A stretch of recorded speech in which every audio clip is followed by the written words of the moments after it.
Here I have the box with Mac Mini M1 Silicon. I bought this Mac Mini for only $360. Is it really possible to buy a working M1 Mac Mini for that cheap? And will it ever work? Well, let's find out. Everything started with eBay. While surfing eBay, I saw a really nice listing for the Mac Mini M1 model. After doing some bargaining with the seller, I ended up with a price of $360 for the Mac. The Mac Mini was listed as for parts or not working. According to a detailed description, the Mac Mini was stuck at a user setup. Should be an easy fix. After checking the photos, I found the Mac Mini in great condition, so the deal should be worth the price. Before the purchase, I also checked serial number of the Mac to verify that it is not iCloud or MDM locked. As M1 models currently does not have a workaround for iCloud or MDM locks, this information is vital. After confirming that it is lock-free, I proceed with purchase. Few weeks later, I had a knock on the door.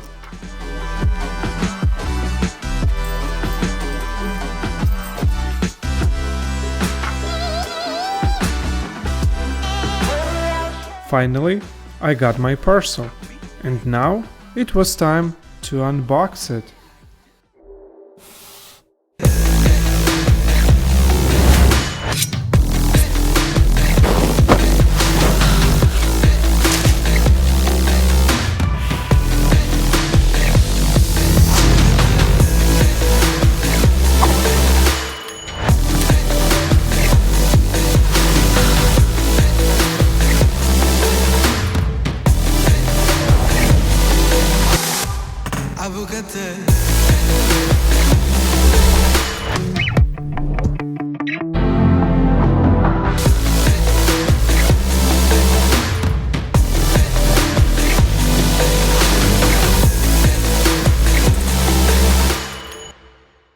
As you have probably noticed from the intro, the Mac I received turned out to be in a different condition than it was described in the listing.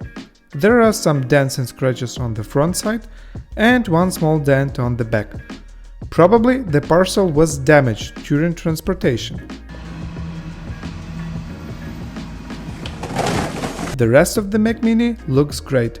All ports seems to be intact. Let me remove the sticker and give it a good clean.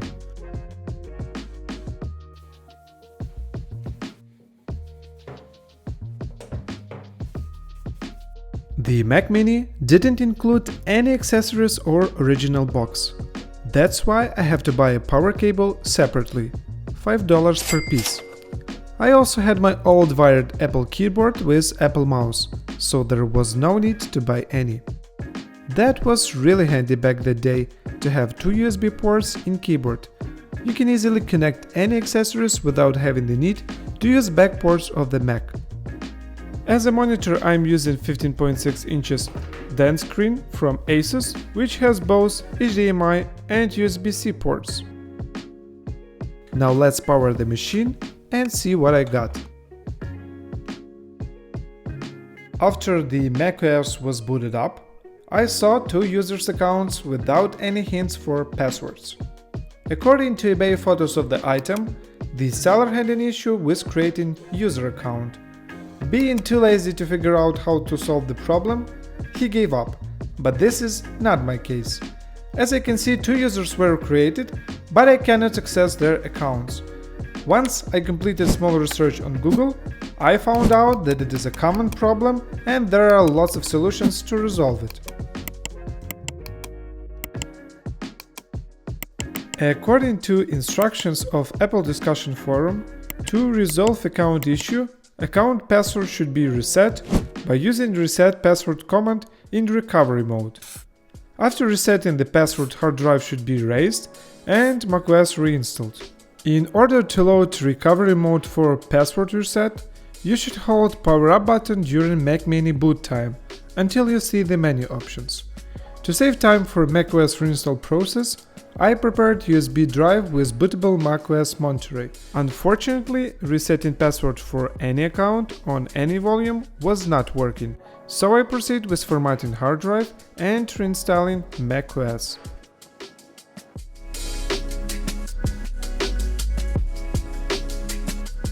Once reinstalling macOS was completed, I proceed with setting up the Mac for the new user.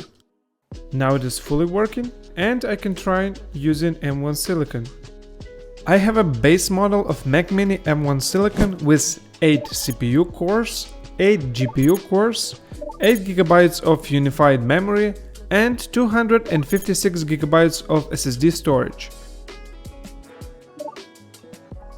Mac Mini is the most affordable macOS system with M1 chip.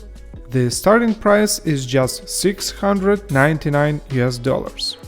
Currently, there is no Mac Mini in M2 Silicon line, making Mac Mini the best device for its price.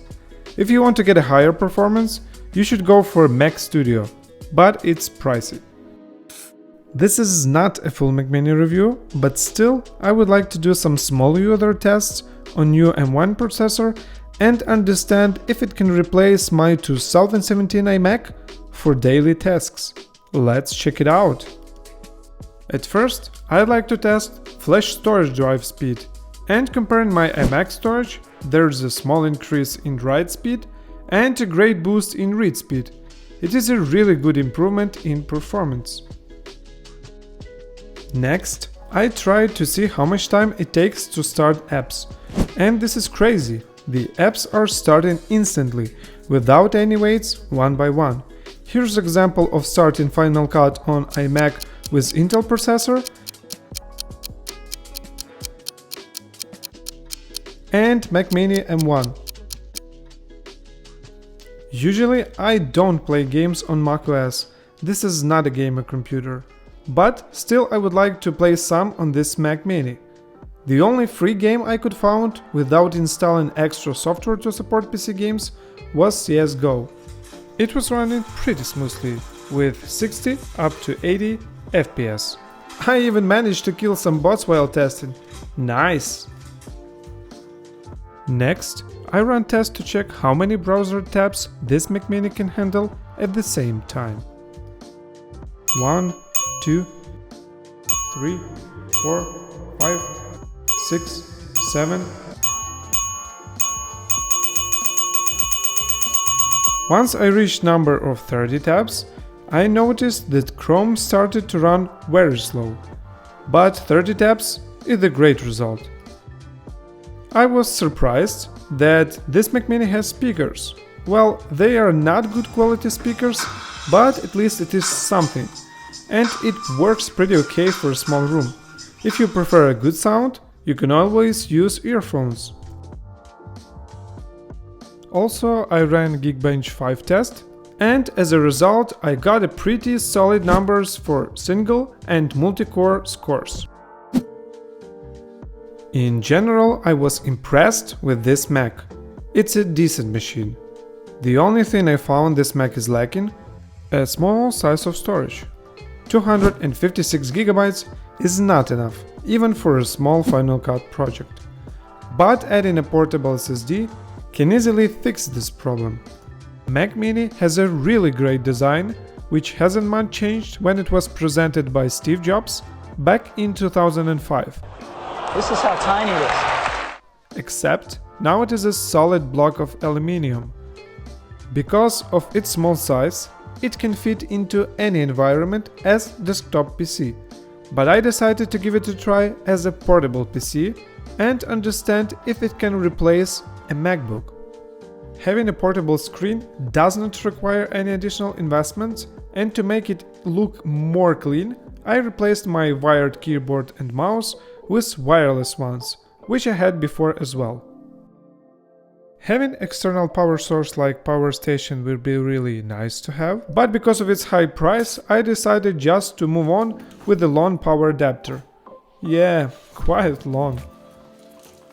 I was using Mac Mini in 3 different spaces: at home, office and cafe, and was pretty satisfied with it. It is really handy to pack it in backpack, it's like a 1-minute deal. Even working from cafe was comfortable, and the only thing I need was that I have to sit close to the power socket. The rest worked great. I was even able to edit part of this video using Final Cut while staying in cafe. Also, I noticed that this setup doesn't require a huge workplace and saves lots of space. So I would definitely say that Mac Mini M1 is the best portable desktop out there. Now, let's get into the interesting part. Numbers. The Mac Mini costed $360. The power cable $5.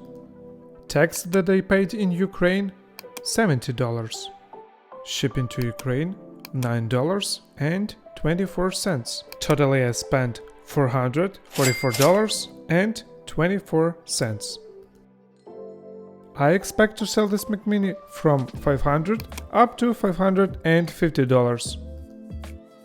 So my potential profit could be from $50 up to $100.